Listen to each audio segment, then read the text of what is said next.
We begin this chapter off at Hogwarts train station. Just kidding. We were at the Imperial Central Station. Sunlight streamed down brilliantly, casting a golden glow that brought out the majesty of the grand architecture. Crowds gathered by the platforms, each person waiting for their train with quiet anticipation. At platform 999, Bianca stood poised with a delicate carry-on in one hand and her purse resting on her shoulder. A faint blush warmed her cheeks as a smile tugged at her lips. It had been far too long since she had last gone on a trip. Behind her stood Sancho, Tudor, Sinclair, and Piggy, all dressed in the standard Colosso Academy uniform. Tudor, wearing a slightly confused expression, commented that anyone seeing them might think they were headed for a vacation rather than a battlefield. With a sharp gaze, he reminded Bianca that they were going to fight.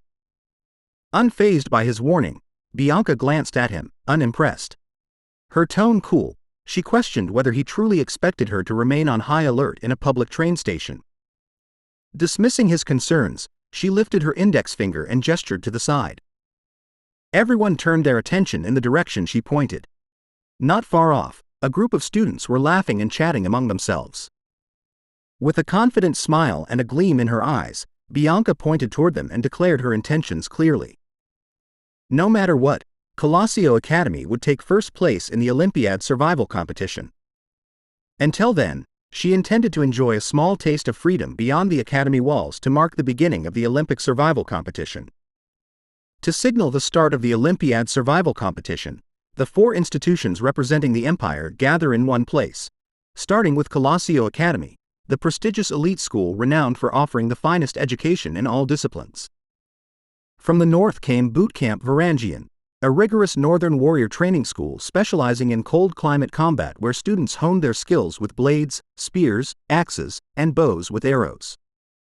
Joining them was the Mischira Women's University, an all-female institution that mirrored Colosso's academic excellence while cultivating a distinct and formidable presence of its own.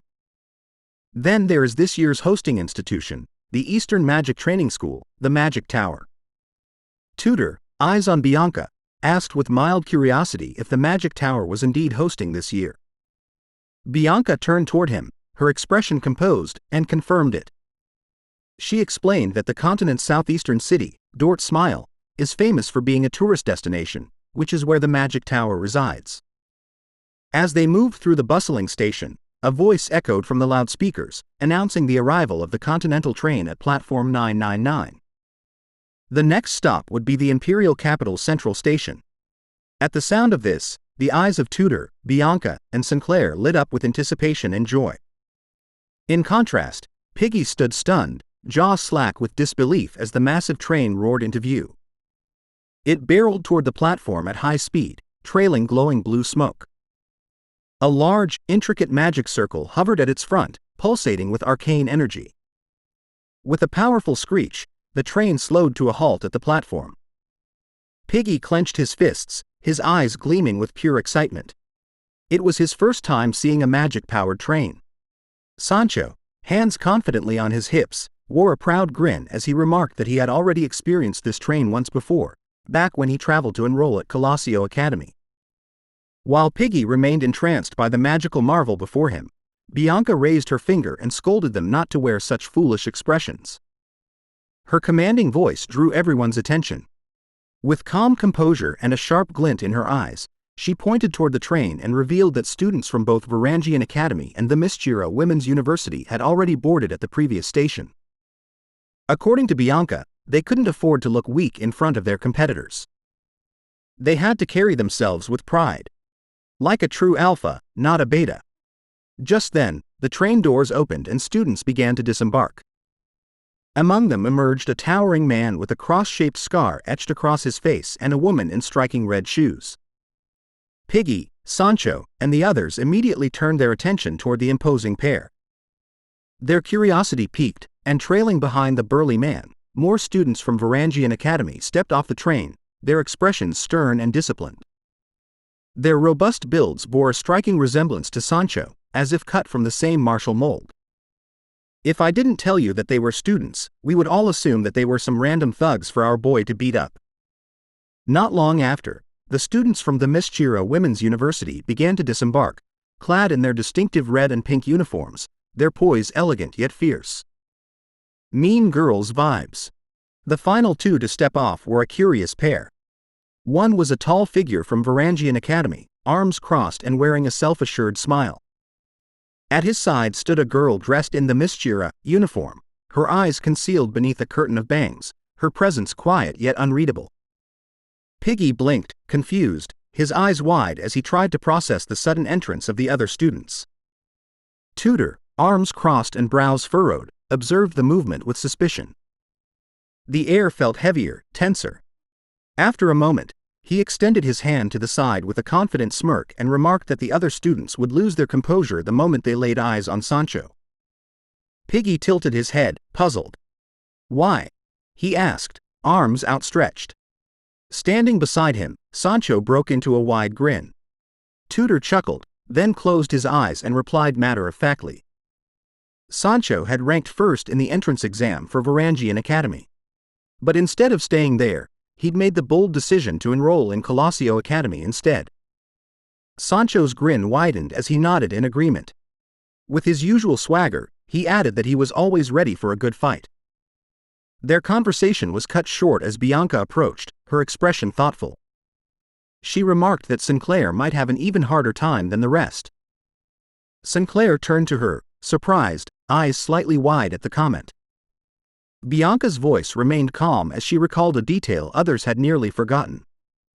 Sinclair had placed first not only in the entrance exam for the Magic Tower, but also for the Mischira Women's University. Sinclair let out an awkward giggle, eyes briefly closing as if to shrug off the pressure. As they boarded the train, she spoke more openly about her feelings. She admitted that being first had actually made her hesitant. It wasn't about fear of failure. It was the weight of expectation. If she placed first again, great. But if she didn't, the disappointment would be hers alone to bear. She didn't want to carry the burden of others' hopes, just her own.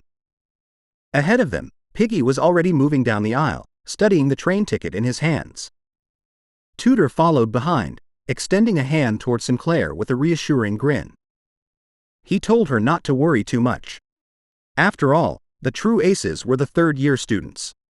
According to the information they'd gathered, there would be 53rd years, 32nd years, and only 21st years. Sancho and the others listened quietly, the calm glint in their eyes reflecting their focus. As Tudor continued, his thoughts wandered toward the rewards of the competition. Legendary magical artifacts rumored to be stored in a shared vault between the four academies. He imagined them vividly. A book pulsing with arcane energy, a gleaming sword, a rune-inscribed dagger, and an ancient necklace. If they placed in the top 10, they'd be allowed to choose one. With that goal burning in his chest, proclaimed that at least one of them should place in the top 10. They arrived at their seats, and Bianca was the first to settle in, quietly turning her gaze toward the window. Tudor remained standing for a moment, placing his suitcase on the overhead shelf, then remarked wistfully that it would have been nice if Vikir had joined them. Sancho dropped into his seat and crossed his arms, watching as Tudor finally sat beside him with a tired sigh. He muttered that once again, Vikir had chosen to join a different team, abandoning them like before. Sancho looked at him calmly, a faint smile playing on his lips. He reminded Tudor that Vikir didn't have a choice. He made a promise to that team. When a man gives his word, he should keep it. That was just the kind of person Vikir was. Across from them, Bianca rested her head against her hand, her eyes drifting outside the window. As her thoughts wandered, she recalled that Vikir's assigned seat was in a different train altogether. A flicker of concern passed through her, hoping that Vikir wouldn't get into fights with the other schools. Sinclair, overhearing, turned to her with widened eyes, now equally uneasy, commenting that nothing bad will likely happen to him. Meanwhile, Piggy spun around in his seat, face pale and drenched with nervous sweat. But unlike the others, his concern wasn't about students from rival academies. What truly worried him was the group of people Vikir had been placed with. At that same moment, in a different train, a boy with tousled purple hair sat quietly, his gaze distant and unfocused as he stared at the floor. It was Granui de Leviathan. He is the third son of the deadly poison Leviathan family, one of the Empire's 7 great families. after having been complimented as the most prodigal genius within the family. He never once permitted anyone to be above him. Or so the story goes until he entered Colosio Academy. He still remembered it clearly. Beneath a cherry blossom tree, he had seen her for the first time, Sinclair. That day, he watched her from afar, stunned. She was the one who had crushed his pride by ranking first in the entrance exam, while he had landed second. A noble genius defeated by a commoner girl with no name, no title, no bloodline. He had placed a trembling hand over his chest, face flushed from a mix of disbelief and humiliation. It had been his first true defeat. But as time passed, something unfamiliar and unsettling began to bloom within him. He recalled how she had lifted her hand beneath the cherry tree, watching a single petal fall into her palm, unaware of his gaze, her eye-catching platinum hair, her smooth skin, her big doe eyes, and her delicate nose and mouth. Her very presence disturbed him in ways he could not explain. Granui silently admitted the truth to himself. He had fallen for her. Even if his pride screamed to deny it, his heart betrayed him. He wasn't just watching Sinclair anymore. He was quietly, helplessly cheering for her. This was the honest truth. He approached her, finger raised as he called her a commoner, a smirk playing on his lips as he asked if she had found a team yet. Sinclair turned around, surprised by his sudden attention. Granui tried little by little to get closer to her while beating himself up because he can only call her commoner, a derogatory word to address her. But, as he tells her that she could join his team. Sinclair's eyes sparkled with joy. She waved eagerly and called out a name, Vikir. Without hesitation, she dashed past Granui as if he didn't exist. His eyes widened in shock and confusion, teeth clenched tightly as anger simmered beneath the surface.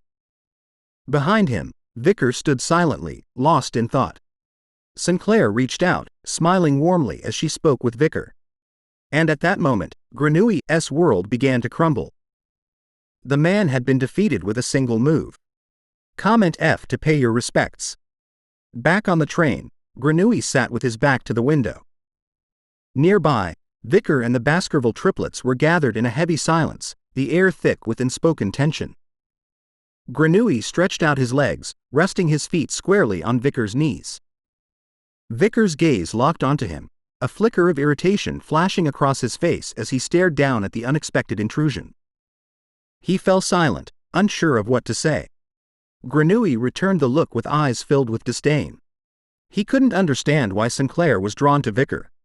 He assumed it was because they both came from lower-class backgrounds. Determined, Granui knew he had to completely crush Vikir this time. That was why he had joined the team. From beneath his cloak, Granui pulled out a bottle, his glare sharp and unyielding. He declared, with no room for argument, that he intended to be the leader of the team, asking if Vikir had any objections. Vikir met his challenge with calm eyes, stating he only cared that Granui did his role well, and then raised an eyebrow, questioning why Granui had chosen to rest his feet on his knees. The Baskerville triplets, sitting nearby, clenched their teeth and glared with barely contained fury. They couldn't believe anyone dared disrespect Vikir so openly. Granui shrugged, explaining he just needed a place to stretch his legs, and called Vikir commoner, taunting him by asking if he minded being the footrest of a noble. The triplets' eyes widened with rage, fists tightening as they struggled to keep their fury in check. Granui sneered and asked Vikir if he was ready to fight and if he knew what it truly meant to suffer the agony of poison. With a sharp glare, he raised the bottle to his lips, preparing to take a sip. Then, pointing a finger at Vikir with furious intensity, he warned him not to act arrogantly around him anymore. If Vikir slipped up, Granui threatened, he would implant a poisonous insect inside his body. Dark green poison began to ooze and shimmer from Granui's outstretched hand like a living shadow. He spat the word commoner again, demanding if Vikir understood the warning as the toxic energy pulsed from his palm. Vikir's eyes dropped to the ground, silent, lost in his own thoughts. Without a word, he stood up, calmly pushed Granui's feet off his knees, and announced he was going to the bathroom, agreeing with what he said with a quick okay. Turning his back, Vikir left the area while behind him, Granui's eyes flared with barely contained fury. He demanded to know what Vikir was doing. With crimson eyes, Vikir closed the door quietly, placed a finger to his lips, and shot Granui a sharp, commanding look, an unspoken order to be silent. His eyes burned with restrained fury. The Baskerville triplets tensed, ready to teach Granui a harsh lesson. Clenching his teeth, Granui seethed, thinking Vikir was insane, unaware of the triple danger right behind him. But before he could react, the triplets seized him by the head, forcing his eyes wide with fear and confusion as a scream tore from his throat. Meanwhile, Vikir stepped out of the cabin and began to walk away, ignoring the sounds of someone being beaten up. He muttered an apology, but knew he couldn't let Granui cause any trouble. Gazing thoughtfully out the window, Vikir reminded himself that in this Olympiad survival competition, he needed to get good scores. To gain the right to take one artifact from the treasure room, Vikir needed to get into the top 10. His goal was to destroy one of the artifacts that's being kept inside there, the demon in an object form, the 7th elite corpse, Decoravia. Whose appearance kind of looks like a demonic starfish, or that monster from Suicide Squad. Thanks for watching the latest part from the voice of Manhwa. Subscribe for more content and don't forget to comment below what you want to see in the future. Like and share for more.